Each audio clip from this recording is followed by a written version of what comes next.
সুপ্রিয় দর্শক, আসসালামু আলাইকুম। আজকের পর্বে রান্না করে দেখাবো সজনে ডাঁটা দিয়ে মসুর ডাল। রান্না করা খুবই সহজ, কিন্তু খেতে কিন্তু ভীষণ মজা। আই হোপ বরাবরের মতো আমার আজকের রেসিপি আপনাদের কাছে ভীষণ ভালো লাগবে। তো চলুন দেখে নেওয়া। তো সজনে ডাঁটার ডাল রান্না করার জন্য আমি কড়াইয়ে 1/3 কাপের মতো তেল দিয়ে দিয়েছি। এবার এই গরম তেলে দিয়ে দিচ্ছি একটি মিডিয়াম সাইজের পেঁয়াজ কুচি। নেড়েচেড়ে পেঁয়াজ কুচিটাকে হালকা একটু ভেজে নিচ্ছি। পেঁয়াজের রঙটা যখন হালকা একটু চেঞ্জ হয়ে আসবে, ঠিক এ পর্যায়ে আমি দিয়ে দিচ্ছি সামান্য পরিমাণ পানি।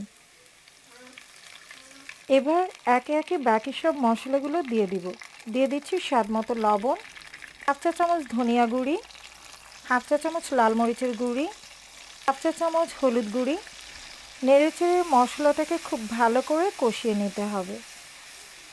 আমি খুব ভালো করে মশলাটা কষিয়ে নিয়েছি। এবার আমি এতে দিয়ে দিচ্ছি 1 কাপ পরিমাণ মসুর ডাল। আমি এখানে 1 কাপ মসুর ডাল 30 মিনিটের জন্য পানিতে ভিজিয়ে রেখেছিলাম।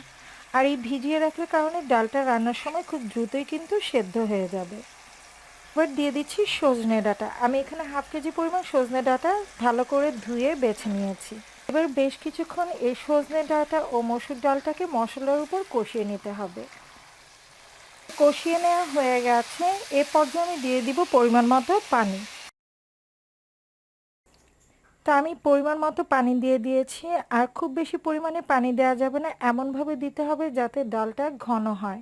কারণ আমি কিন্তু একটা ঘন সজনে ডাঁটার ডাল রান্না করব। একদম পাতলা টাইপের ডাল রান্না করলে কিন্তু সজনে ডাঁটা দিয়ে খেতে একদমই ভালো লাগবে না। তো সেই অনুযায়ী বুঝে কিন্তু পানিটা দিতে হবে। দেখতে পাচ্ছেন আমি ডাল আর সজনে ডাঁটার সমান সমান পরিমাণেই কিন্তু পানিটা দিয়েছি।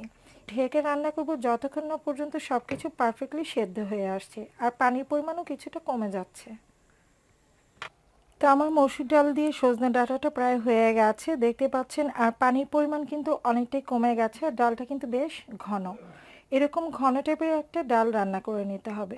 তো রান্না যখন প্রায় হয়ে আসবে, ঠিক এ পর্যায়ে আমি দিয়ে দিব 1/2 চা চামচ পরিমাণ টালা জিরার গুঁড়ি। তো নামিয়ে নেওয়ার আগ মুহূর্তে কিন্তু জিরার গুঁড়িটা দিবেন, এতে করে সুন্দর একটা ফ্লেভার আসবে। নেড়ে চেড়ে জিরার গুঁড়িটাকে একটু মিক্স করে নিচ্ছি।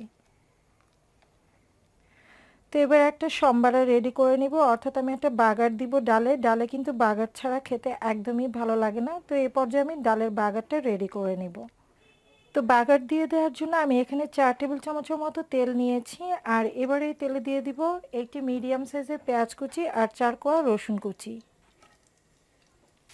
পেঁয়াজ কুচি আর রসুন কুচিটা যখন হালকা ব্রাউন কালার হয়ে যাবে, ঠিক এই পর্যায়ে আমি দিয়ে দিচ্ছি এতে 4টা আস্ত কাঁচামরিচ। আমি হালকা একটু চিড়ে নিয়েছি আর কাঁচামরিচটাকে আমি বাগারের সাথেই দিব।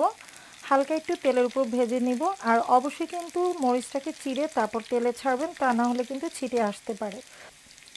এতে করে কাঁচামরিচের একটা ঝাঁঝ বেরেস্তে বেরিয়ে আসবে। যখন এটা ডালে দিবেন তখন কিন্তু খেতে ভালো লাগবে। দেখতে পাচ্ছেন কালারটা কিন্তু একদম চেঞ্জ হয়ে গেছে। একদম ব্রাউন করে আমি এটাকে ভেজে নিব। এবার সেই ভেজে নেওয়া বেরেস্তাটা আমি ডালের মধ্যে দিয়ে দিচ্ছি।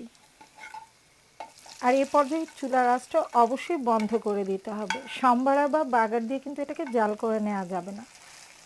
যদি আমরা সম্বারা বা বাগার দিয়ে জাল করে নিই, তাহলে সম্বারার যে সুন্দর একটা সুঘ্রাণ আছে সেটা কিন্তু পাওয়া যাবে না। আর এইভাবে কাঁচামরিচটাকে হালকা একটু তেলে ভেজে তারপর ডালে দিলে খেতে ভীষণ মজা লাগে। তো রান্না করা হয়ে গেছে আমার সজনে ডাঁটা দিয়ে মসুর ডাল। দেখলেনই তো কত কম সময়ে ঝটপটই রান্না করে নেওয়া যায়। খেতে কিন্তু ভীষণ ভালো লাগে। যদি আমার আজকের রেসিপি আপনাদের কাছে ভালো লেগে থাকে, তাহলে লাইক, কমেন্ট এবং শেয়ার করে দিবেন। যারা এখন পর্যন্ত আমার চ্যানেলটিকে সাবস্ক্রাইব করেনি, তাদের কাছে রিকোয়েস্ট হলো চ্যানেলটিকে সাবস্ক্রাইব করে পাশে থাকা বেল আইকনটা অন করে দেওয়া। এতে করে আমি যখনই কোনো নতুন ভিডিও আপলোড দিব, আপনার সাথে সাথে তার নোটিফিকেশন পেয়ে যাবেন সবার আগে। পরবর্তী রেসিপি দেখার আমন্ত্রণ জানিয়ে আজকের মতোই এখানে বিদায় নিয়ে নিচ্ছি। সবাই ভালো থাকবেন, সুস্থ থাকবেন।